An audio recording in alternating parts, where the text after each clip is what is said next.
Winter in Seattle arrived with its usual gray embrace. Rain drummed steadily against the hospital windows as I, Sarah Mitchell, finished documenting my last patient's vitals. The emergency department at Harbor View Medical Center had been unusually busy for a Tuesday night.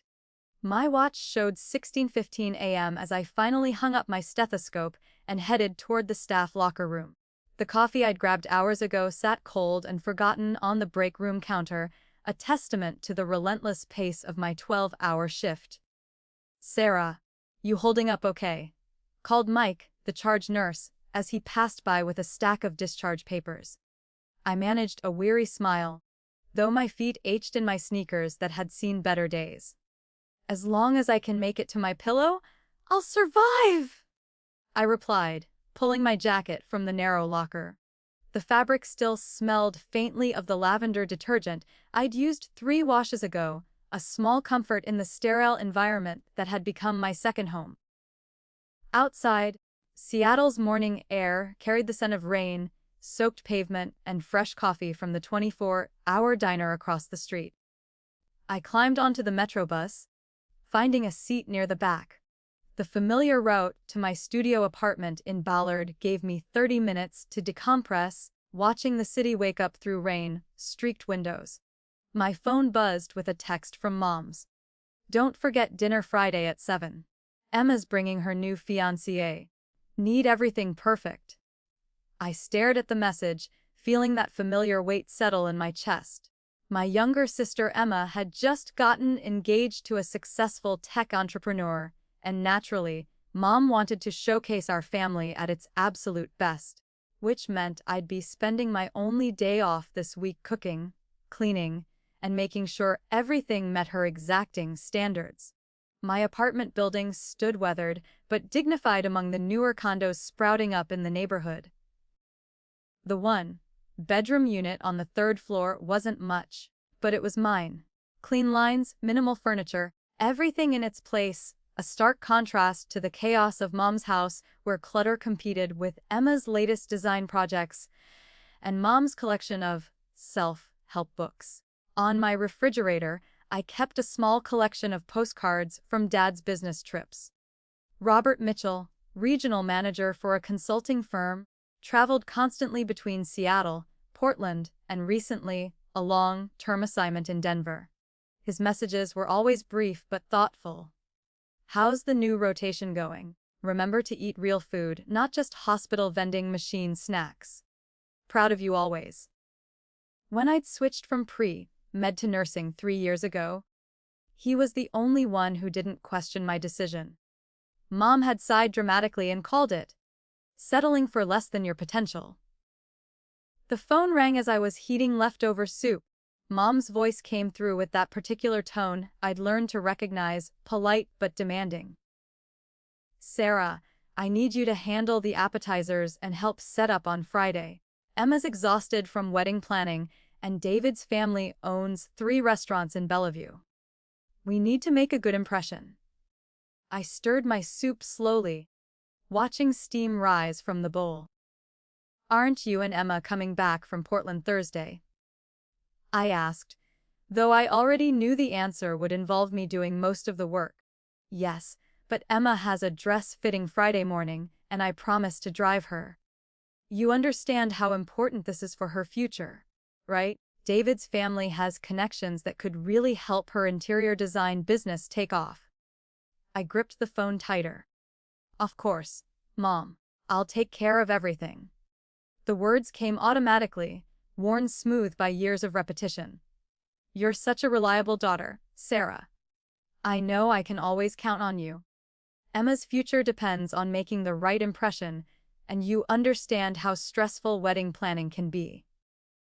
She hung up before I could respond, leaving me standing in my quiet kitchen with a lukewarm bowl of soup and a growing list of tasks for my supposed day off.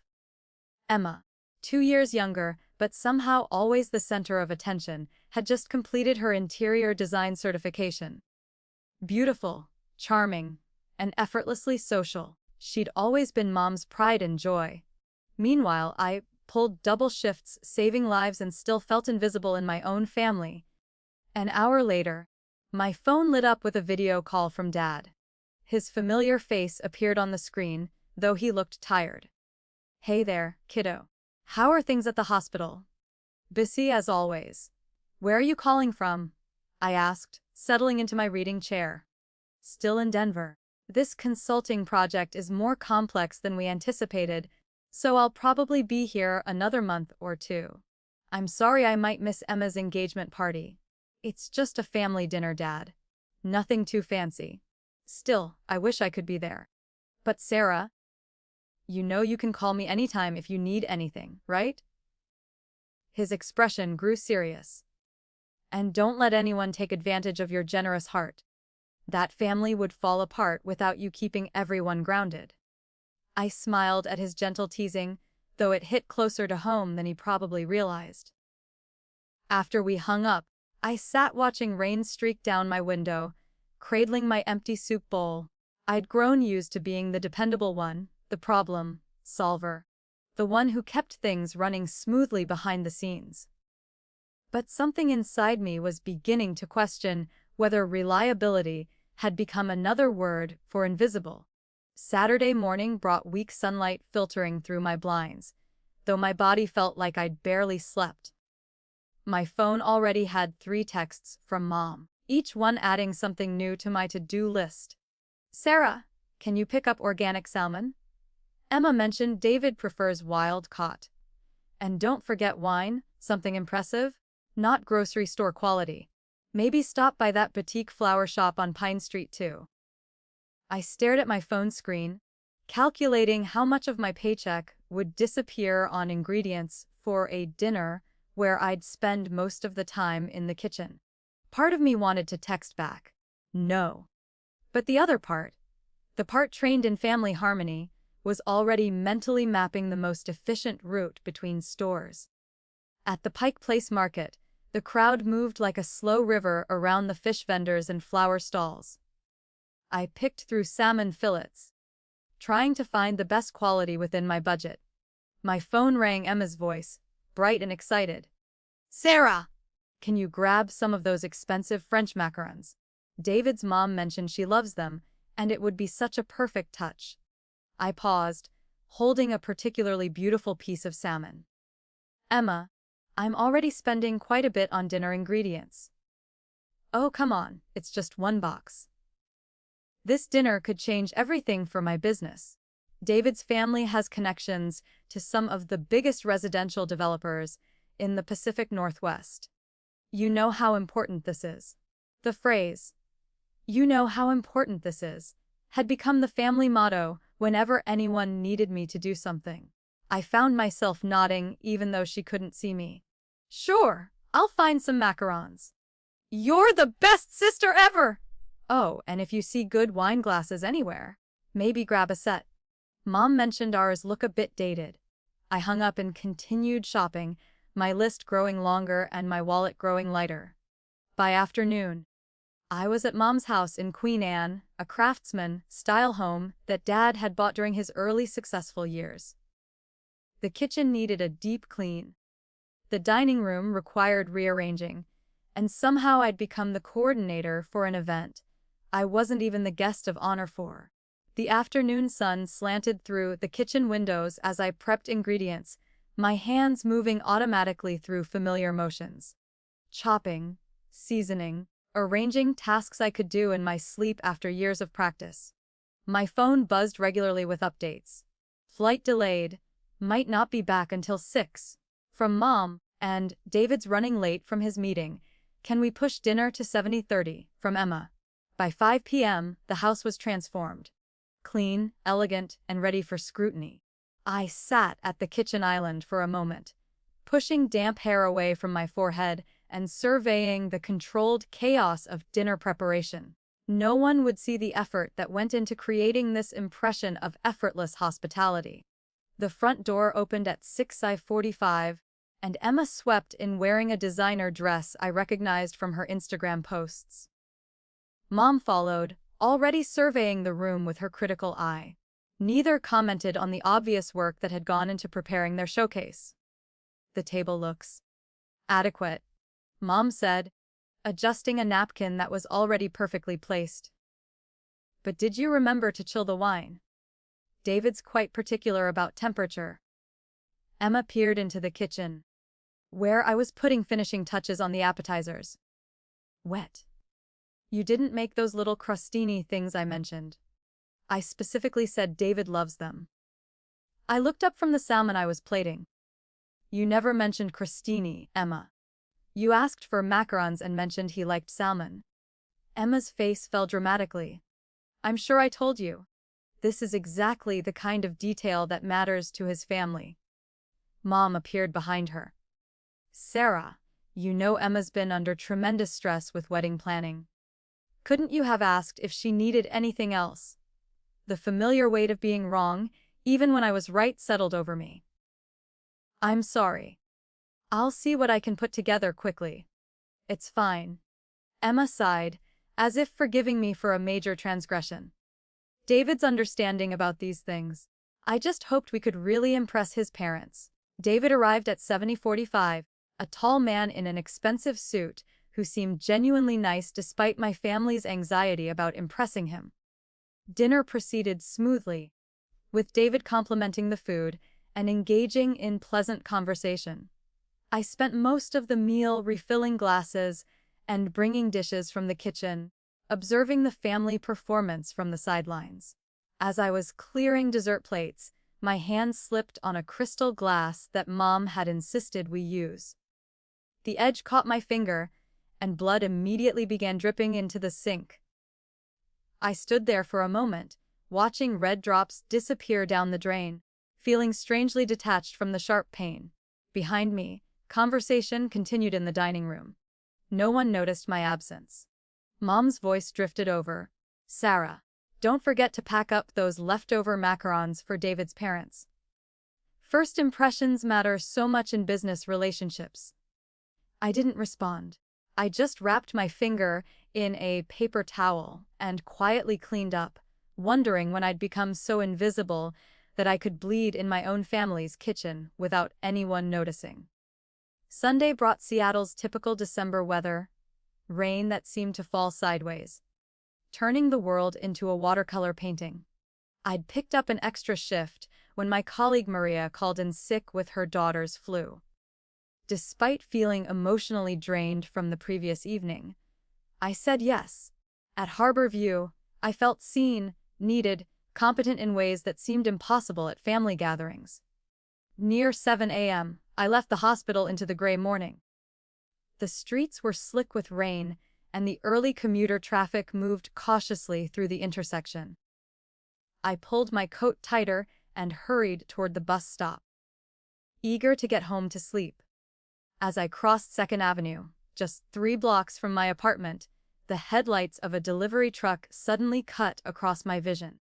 The screech of brakes on wet pavement, the sickening crunch of impact, then darkness. Harbor View Medical Center's emergency department was already bustling when the trauma alarm sounded Monday morning. Dr. Patricia Williams, the attending physician, had just started reviewing the overnight admissions when the ambulance bay doors burst open. Female, 26, multiple trauma, motor vehicle versus pedestrian, unresponsive at scene. The paramedic called out as they wheeled in the gurney. A nurse looked up from her station and gasped. Oh my God, that's Sarah. Sarah Chen from our nursing staff.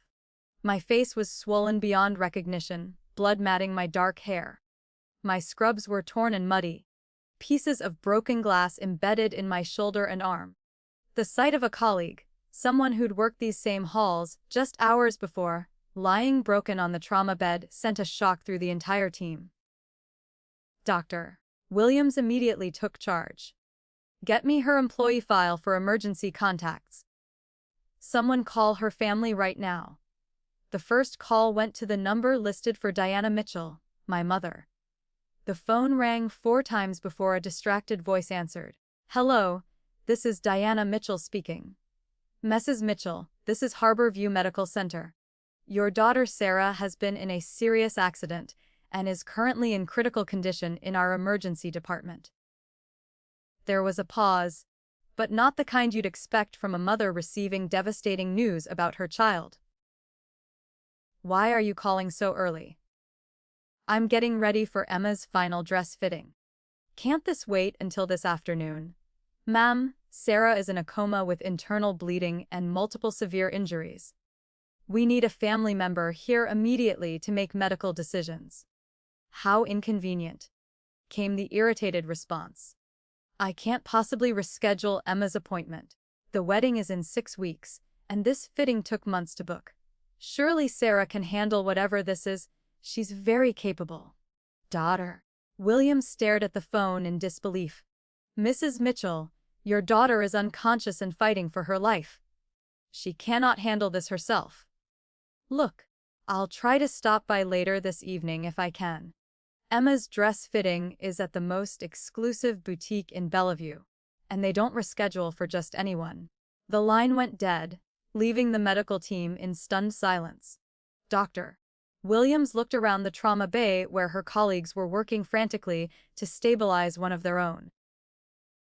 Focus on Sarah right now, she said quietly. We're her family today. The surgery lasted 7 hours. Internal bleeding in my abdomen, a lacerated liver, fractured ribs, and early signs of brain swelling. My body, which I'd always relied on to care for others, now lay still and broken under the surgical lights, fighting for survival with the help of the same hands I'd worked beside for years. After surgery, I was moved to the ICU, where machines monitored every heartbeat and breath. No family members waited in the hallway. At 2 p.m., Dr. Williams tried calling again. This time, Deanna's voice came from what sounded like a busy restaurant. I know. Don't worry about Sarah. She's tough as nails, comes from her father's side. I'm sure she'll bounce back fine. Mrs. Mitchell, your daughter is on life support. She needs her family. You don't understand.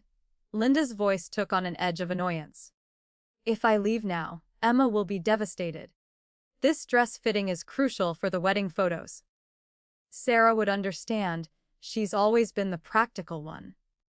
Dr. Williams's professional composure cracked slightly. And if you don't come now, you may not get another chance to speak to your daughter. Another pause. Then, you medical people are so dramatic. Sarah's strong. She'll be fine. The line went dead again. As evening fell over Seattle, the ICU remained starkly quiet around my bed. No flowers, no worried family members, no one holding vigil. Only Janet, a nurse from my unit, sat beside me during her break, holding my hand and speaking in the gentle tone we'd all learned to use with patients' families. Sarah, if you can hear me, you need to fight. We're all pulling for you here. The whole emergency department is asking about you every hour. She placed a small stuffed elephant beside me on the bed, the same one I'd clipped to my badge, lanyard on my first day of nursing school. Remember when you told me this little guy brought you luck? Well, he's here now, and so are we. The machines beeped steadily through the night, monitoring vital signs but unable to measure the deeper injury of being abandoned by those who should have cared most. I couldn't respond, couldn't move, but somewhere in the darkness of unconsciousness, I was beginning to understand that the life I'd returned to, if I returned at all, would be forever changed. Days blurred together in the ICU. I have fragmented memories of voices, of gentle hands adjusting blankets, of the constant soft beeping that became the soundtrack to my recovery. But what I remember most clearly is the absence, the hollow space where family should have been. On the third day, a social worker named Patricia Martinez tried calling my mother again. Diana's response was predictably dismissive. I'm sure Sarah is fine. You nurses always make everything sound like life or death. She's probably just milking it for attention. Mom, your daughter hasn't regained consciousness, and we need consent for additional procedures. Then postpone whatever it is. I'm busy with Emma's wedding planning. The caterer is coming today, and we can't reschedule with someone of his caliber. Meanwhile, Janet and other colleagues from the emergency department had essentially adopted me as their patient. They took turns sitting with me during breaks, reading aloud from nursing journals, and sharing hospital gossip as if I might wake up and join the conversation. Dr. Williams checked on me twice daily, far more than required for a patient who wasn't under her direct care. On the 5th day, I finally opened my eyes, just barely, but enough for Janet to burst into tears of relief. "Sarah! Oh, thank God. Can you squeeze my hand?" My finger moved slightly, and she clutched my hand like it was the most precious thing in the world. By the 7th day, when I was more consistently awake, the first question I managed to whisper was about Dad. Janet's expression grew complicated. "Honey, we've been trying to reach him. Your emergency contact form only lists your mom and sister. Do you have another number for your father?" I shook my head slightly, confused. Dad always told me to call if anything happened. Why hadn't he come?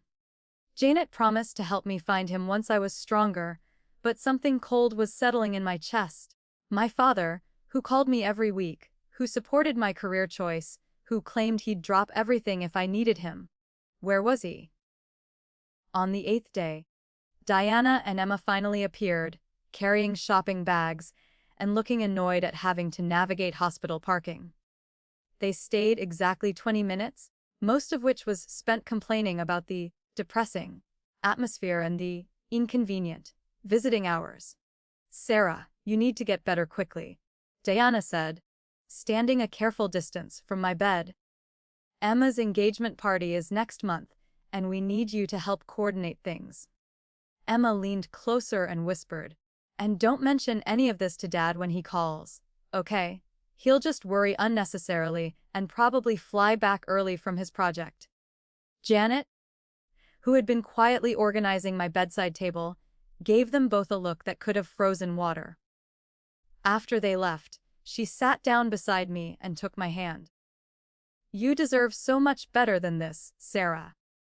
When you're ready, we're going to figure out why your dad doesn't know what happened to you." That night, I lay awake staring at the ceiling tiles, listening to the hospital's nighttime symphony. Everything I'd believed about my family was beginning to unravel.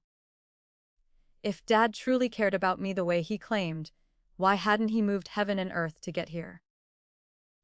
Why did Mom seem so confident that he wouldn't find out? Janet spent her day off helping me track down Dad's current workplace in Denver. It took several phone calls, but finally, she reached the executive assistant at Morrison Consulting Group, a woman named Angela Rodriguez. "Sarah Mitchell. She's Mr. Mitchell's daughter." Angela sounded confused. But I thought, wait, let me check something. A long pause. "I'm so sorry. I think there's been some miscommunication. Mr. Mitchell doesn't know about any accident. He's been asking about Sarah regularly, but someone's been telling him she's fine." "Who's been telling him that?" Janet asked, though we both suspected the answer. "His wife, Diana. She called last week and said Sarah was just busy with work and couldn't talk." Within hours, my phone was ringing with a call from Denver. Dad's voice came through the speaker, tight with panic and barely controlled anger. "Sarah, Janet told me what happened. I'm flying out tonight. Why didn't anyone tell me?" I could barely speak, but I managed to whisper, "I thought you knew. I thought you didn't come." "Sweetheart, I had no idea. Your mother told me you were just working extra shifts and were too tired to call. If I had known." His voice broke. "I'm so sorry. I'm coming home right now."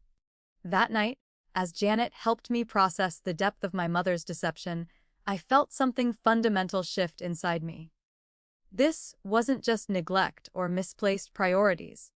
This was active sabotage of my relationship with the one parent who actually cared about me. Why would she do this? I whispered to Janet in the quiet of the ICU. "I don't know, honey. But we're going to find out." Dad arrived the next morning, still wearing the suit he'd traveled in, his hair disheveled and his eyes red from crying during the flight. He sat beside my bed and held my hand like he was afraid I might disappear. I'm so sorry, Sarah. I should have known something was wrong when you stopped calling. I should have trusted my instincts instead of believing your mother.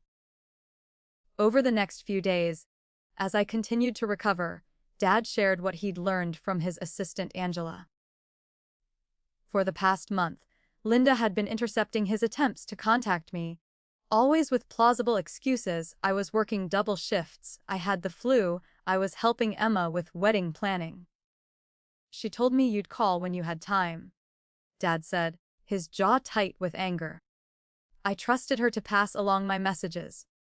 I was discharged a week later, but instead of going back to my apartment, Dad insisted I stay with him at a short-term rental near the hospital. I was too weak to argue, and honestly, the thought of being alone felt unbearable. On my third night out of the hospital, I asked Dad to drive me back to Mom's house. I told him I'd forgotten some important papers, but really, I needed to understand why my own mother had worked so hard to keep him away from me when I was dying. We arrived at 8 p.m. The lights were on, and through the window, I could see Linda and Emma in the living room with a man I didn't recognize immediately. Dad waited in the car, while I used my key to slip in through the back door. I stood in the kitchen, listening to voices from the living room. Diana's voice carried clearly. Robert still doesn't suspect anything about Sarah's accident. As long as she keeps quiet about how long he was really away, we should be fine. You've been lying to him for what? 6 months now. The man's voice belonged to Marcus Torres, Emma's former professor from design school. I'd met him once at Emma's graduation. It's not lying, it's managing information, Diana replied. Robert doesn't need to know that Emma isn't actually his biological daughter. Marcus, you and I have worked too hard to protect this secret. My knees nearly buckled. I gripped the kitchen counter, feeling like the world was tilting sideways. Emma wasn't Dad's daughter. The golden child he'd worked so hard to support through design school, whose career he'd proudly funded, whose wedding he was excited to attend, she wasn't even his child. What about the DNA test Emma wanted last year? Marcus asked. She was getting suspicious about why she looked so different from Robert. I convinced her it was unnecessary family drama, Diana said smoothly. And besides, Sarah would never cause trouble. She's too passive to rock the boat. I quietly pulled out my phone and started recording, my hands shaking as I captured their conversation. 26 years of my life suddenly made terrible sense. Why Emma was always the favorite. Why Linda had been so determined to keep Dad away when I was dying. Why she'd worked so hard to maintain the fiction of our perfect family. I left that house with a recording that would change everything, but also with the devastating knowledge that my entire childhood had been built on lies. Back in the car, Dad took one look at my face and knew something had happened. Sarah, what did you find in there? I handed him my phone. Dad, I think you need to listen to this. The next morning, Dad sat in the rental kitchen staring at his coffee cup. The recording played and replayed until we both had every devastating word memorized. His face had gone through several stages of emotion: shock, hurt, anger, and finally, a kind of grim resolution. 26 years, he said quietly. I've been supporting another man's child while my own daughter. He looked up at me, his eyes filled with regret. Sarah, I'm so sorry. All those times I pushed you to be more understanding of Emma, to help your mother, to be the responsible one. I was enabling them to treat you like a servant in your own family. I reached across the table and took his hand. You didn't know, Dad, but I should have seen it. I should have questioned why you were always the one sacrificing, always the one expected to handle everything. Dad spent the day consulting with a lawyer and a private investigator. By evening, he had copies of emails between Diana and Marcus dating back years, bank records showing money he'd sent for Emma's education being diverted to accounts he'd never seen, and most damning of all, proof that Diana had been in contact with Marcus throughout their entire marriage. The DNA test confirmed what the recording had revealed. Emma was Marcus's daughter, not Dad's. But more than that, the investigation revealed a systematic pattern of emotional and financial manipulation that had been going on for decades. "She's been using you as free labor and me as a bank account," Dad said, his voice tight with controlled anger. "And Emma, I need to talk to Emma." Emma's reaction to learning the truth was perhaps the most heartbreaking part of the entire ordeal. When Dad showed her the DNA results, she collapsed into a chair sobbing. "I don't understand," she kept repeating. "You're my dad. You've always been my dad. I raised you and I love you," Dad said gently. "That doesn't change. But I need you to understand that your mother has been lying to all of us for decades." Emma looked between Dad and me, her face crumbling as she began to understand the full scope of what had been hidden. "Sarah almost died, and Mom told you she was fine." When I nodded, Emma broke down completely. "I'm so sorry, Sarah. I never knew. I thought Dad just preferred work to family stuff."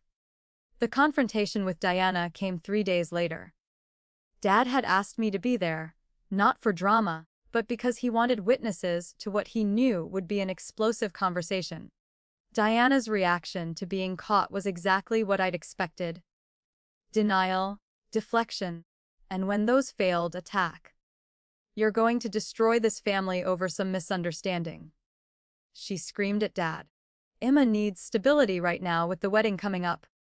"There is no family," Dad replied calmly.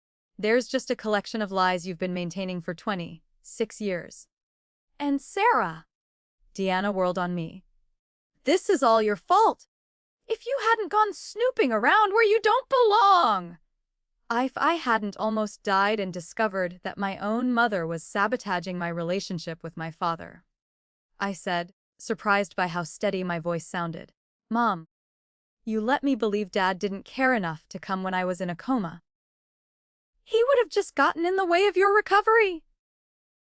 Dad stood up, his patience finally exhausted. "Diana, stop. It's over. I've filed for divorce, and I've spoken to my lawyer about recovering the money you've stolen over the years. Emma can choose whether she wants a relationship with me going forward, but you and I are done." The aftermath was swift and brutal. Dad moved out immediately, and within a month, Diana was forced to sell the Queen Anne house she couldn't afford on her own.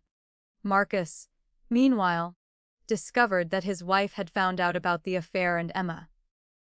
His own marriage imploded, and he transferred to a university in California rather than face the scandal in Seattle. Emma, caught between the only father she'd ever known and the biological father who'd been a secret her entire life, chose to maintain her relationship with Dad while cutting contact with Diana. "She lied to all of us," Emma told me tearfully. "I can't forgive that." Diana ended up in a small apartment in Tacoma, working retail for the first time in her adult life. The designer clothes and expensive dinners were replaced by discount shopping and microwave meals. 6 months later, I moved into a 2-bedroom apartment in Capitol Hill with Dad. It wasn't fancy, but it was honest, filled with books, real conversations, and the kind of quiet contentment that comes from relationships built on truth rather than obligation. Emma visited regularly, often bringing takeout and stories from her design work. She'd canceled her engagement to David. "I needed to figure out who I really was before I could marry anyone," she explained, and was slowly rebuilding her life on her own terms. "I keep thinking about all those dinners where you did everything," she said one evening as we cleaned up after a meal we'd cooked together. "How did I not see how unfair that was?" "You were raised to see it as normal," I replied. "We all were." The emergency department at Harborview felt different when I returned to work. My colleagues, who had literally kept me alive through the worst period of my life, had become my chosen family. Janet was promoted to charge nurse and made sure I had the support I needed as I readjusted to the demanding pace of emergency medicine. "Doctor, Williams pulled me aside during my first week back. You know, Sarah, what happened to you changed how we all think about family emergencies. We've updated our protocols to be more persistent when families seem uninterested. That Christmas, Dad and I hosted dinner in our small apartment. Emma came, along with Janet and several colleagues from the hospital. Dr. Williams brought homemade pie, and Mike, the charge nurse, contributed his famous seafood pasta. As we sat around our mismatched chairs and second-hand table, Dad raised his glass of wine. "I used to think family was something you were born into," he said. "But this year taught me that family is something you choose, something you build with people who show up when it matters." "To chosen family," I echoed, looking around at the faces of people who had literally saved my life in every way that mattered. Later that evening, as we cleaned up dinner dishes, Dad found an envelope that had been slipped under our door. My name was written on it in Linda's handwriting, but there was no return address. I stared at it for a long moment, then quietly dropped it in the trash without opening it. "You don't want to know what it says?" Dad asked. I shook my head. I spent 26 years trying to earn love from someone who was never capable of giving it. I'm not going to spend another minute wondering what she wants now. Outside our window, Seattle's winter rain continued its gentle rhythm against the glass. But inside our small, honest home, I felt warmer than I had in years. I'd lost the illusion of family, but I'd gained something infinitely more valuable.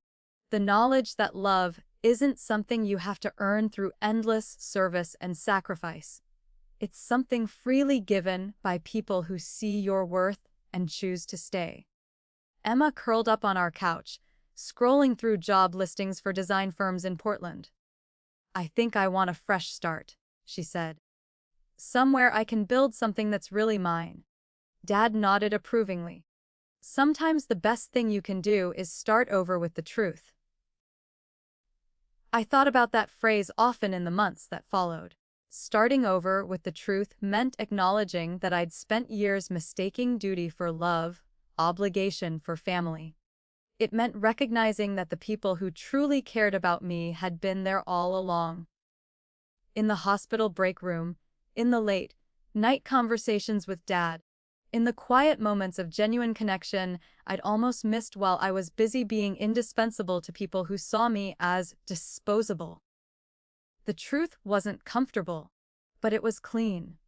It didn't require me to pretend anymore, to smooth over inconsistencies, or make excuses for people who didn't deserve them. It allowed me to build relationships based on mutual respect rather than unequal sacrifice. A year later, I was promoted to senior nurse in the emergency department. Emma had indeed moved to Portland and was building a successful, sustainable design business. Dad had taken early retirement and was volunteering with a literacy program, something he'd always wanted to do but never had time for when he was supporting Linda's expensive lifestyle. We talked every day, the three of us, in a group chat filled with work stories, design photos, and Dad's tales from the community center.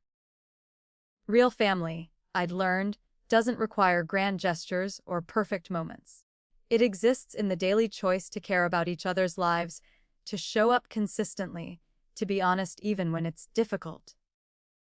The weight of truth, I discovered, is actually lighter than the weight of lies.